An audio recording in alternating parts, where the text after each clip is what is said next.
जाऊयात जळगावमध्ये जुगल पाटील सध्या आपल्यासोबत जोडलेले। जुगल, जळगावमध्ये आपण गेल्या काही दिवसांपासून पाहतोय सातत्याने उन्हाचा पारा वाढतोय, ज्याचा परिणाम शेती पिकांवर होतोय। मका पिकाला काल आग लागल्याची घटना समोर आली होती। जळगावमधली कशा पद्धतीने उन्हाची स्थिती आहे?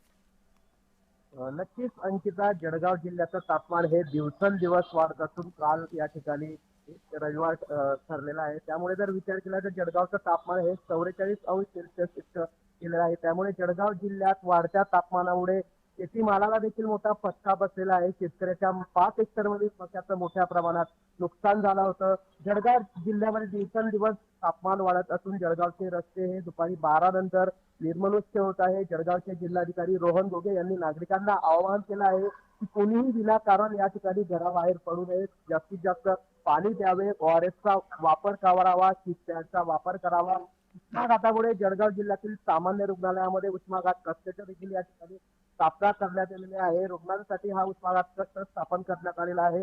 जळगाव जिल्ह्यामध्ये दिवसेंदिवस या ठिकाणी तापमानाचा पारा वाढत असल्या कारणाने जनजीवन हे कुठेतरी विस्कळीत झालेलं आहे। आगामी काळात देखील जळगाव जिल्ह्याचं तापमान हे वाढणार असल्याचा अंदाजा हवामान तज्ज्ञांनी व्यक्त केला आहे व राज्यातील सर्वात हॉट सिटी म्हणून जळगाव जिल्ह्याची ही ओळख आहे। दिवसेंदिवस जळगाव जिल्ह्याचं तापमान हे सध्या वाढत आहे अंकिता।